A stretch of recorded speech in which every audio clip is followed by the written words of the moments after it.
Hi there, and welcome back to another BobBlast. Hi, I'm Bob Burridge, and this one is all about color. Color when it comes right out of the tube. You know, on my color wheel, it says the dominant color is going to be green. I'm not going to pick just one green. I pick several greens, and I'll show you why I use all those different dark greens and light greens. Let's get started.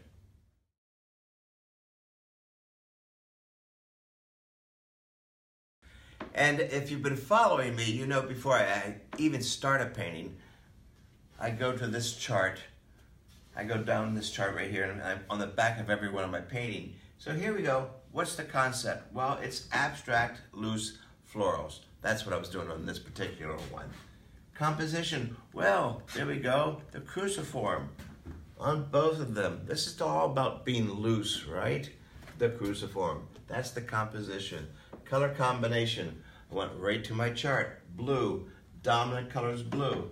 But see here, dominant color is blue, but it's darker. On this side, it's the light side. As I say, it doesn't have to be exactly that color that's right there on that chart. It just tells me, hey, it's blue. Okay, thanks, I'm gonna use blue. I'm gonna use several different kinds of blues. Dark blues, dramatic, and I go to the light, more serene side, back and forth. So it's still blue, all right? And it's still, what's the focal point color? Well, you can't miss it. Bam, red. Bam, red. Same spot. One's really intense, one's really light. And then what do we have over here? The two spice colors, yellow and violet. You can still see it, it's real subtle. They're the spice colors. They augment the focal point. So there's my yellow, there's my violet, the purple. There we go, more yellow, more purple.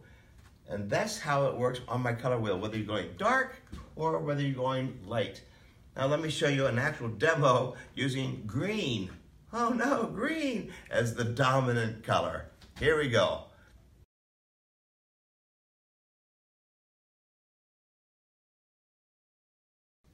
And now for the demo. As I promised you, green is going to be the dominant. Let me show you the materials I'm going to be using. Here on my table, I have the wonderful ampersand wooden panels. You know how wonderful they are. Ampersand, super high quality. I have the skin safer. Sounds like a commercial, doesn't it? And that's the stuff I'm going to put all over my hands, all right? I have my Escoda brushes, handmade. I love them from Spain. My color wheel, and of course the acrylic Holbein paints, ready to go, already laid out for the system of using green as my dominant color in my color wheel. And now I'm ready to go. Let's get started.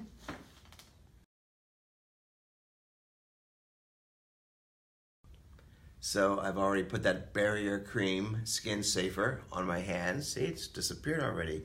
I've already decided on my color, green being dominant. This opera hot pink is going to be the focal point. And the two spice colors will be this orange yellowish color, kind of a mustard color, and this almost like ultramarine blue. I've already laid them all out on my table. Look at all the different kinds of greens I have. Same kind of two colors, hot pink and the darker pink right here as my focal point. Here are my two spice colors, orangish, yellowish, notice I said ish, and the bluish over here.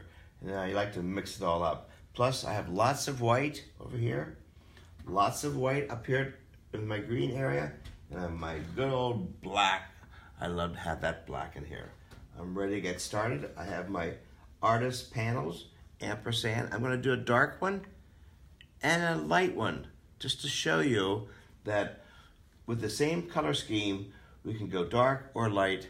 It doesn't matter what the value is, just stick with that color combination. I'm ready to go, here we go.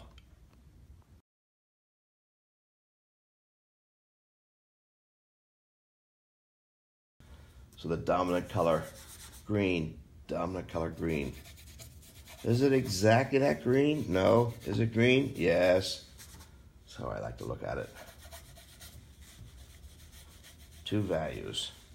Now, one's starting to get darker than the other one, so this is going to be the dark one. See, still works.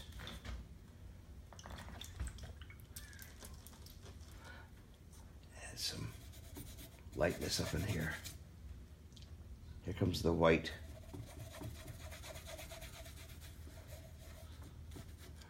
This is nice. This is all about playing around, goofing around, lights and darks.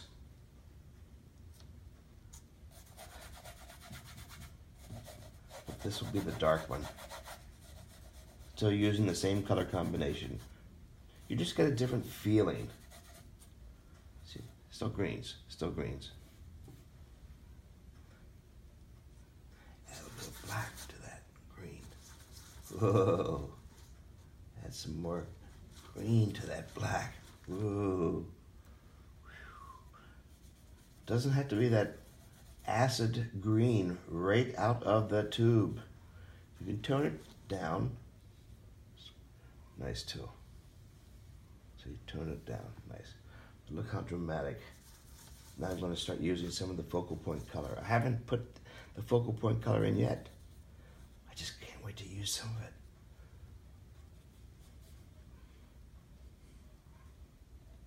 Bingo, there you go. There comes the focal point color. You can't miss it now.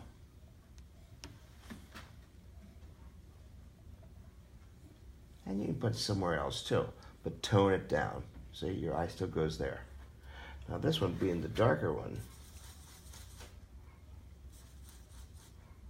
I'm going to put it somewhere in the same area, see? Hopefully you can see that. That is still the hot, warm color. Not as bright and happy and cheerful and uplifting as this one is. This one's dark, foreboding. Ooh, it's going to the dark side. But it's still there.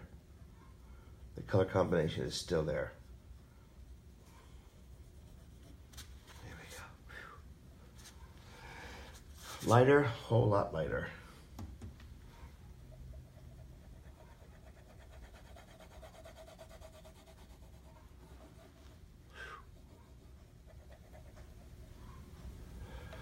And the blue color,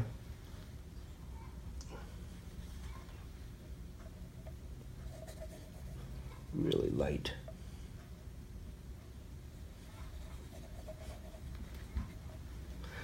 So the blue color over here would be maybe something like this. Whew. Woo.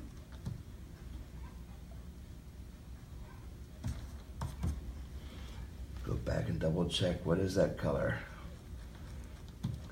A lot of blue in there. I'm adding white to it so I can see it. Like, there you go, see? Now I can see it. That's basically what I wanted to show you. Oh, I put the orange color? Yeah, I did. I'm gonna add some more spice color. Bing. One more, and one more. Oh, oh. It's hard to stop, huh? Yeah. Need some scraping texture. Oh.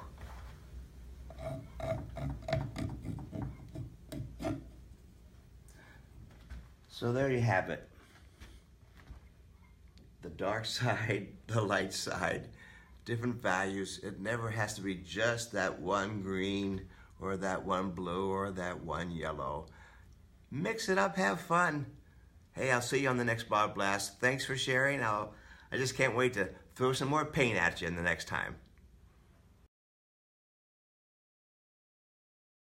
And here's my latest announcement. It's all about trade shows. I'm going to be doing 3 of them this year. Can't wait, they're fantastic. But why do trade shows? Well, first of all, they're major exhibits of all the major art materials manufacturers. You know, with fantastic discounts. I know people that bring their trucks just so they can stock up on all the discounts. And they also bring in a lot of instructors like myself, and we do many 3-hour and sometimes 6-hour workshops, and we supply the art materials. How cool is that, right? So you can sign up early. Check out these 3 that I'm about to tell you about. All right, coming right up here on July 23rd, Burlington, Vermont. That's right there, that's the headquarters of Holbein. And I'm going to be there. Many other Holbein artists will be there. We do these fantastic workshops. Check it on my website. Next one after that will be in September 27th. Sponsored by Artisans of Santa Fe. And who doesn't want to go to Santa Fe? You know, you've seen all those wonderful photographs. It really does look like that. So that's another major art expo where fantastic discounts, and you'll get to meet and talk to the manufacturers that actually, the materials that you use. So that's pretty cool for you to meet all these people. Then Art of the Carolinas. Oh, we've been talking about that one all year. That is major. You know, that one is sponsored by Jerry's Artorama. And so that'll be in Raleigh, again, November the 8th. Sharon DiGiulio does a great job at organizing all of us crazy artists and getting us into the workshops we want to get into. That's fantastic. They treat us so well. That's why I do those particular 3 workshops. There are many more out there. They're the ones I can fit into my schedule. I'm so glad you were able to have a chance to take a look at this. Again, I'll see you in Burlington, Vermont, or Santa Fe, New Mexico, or Raleigh, North Carolina.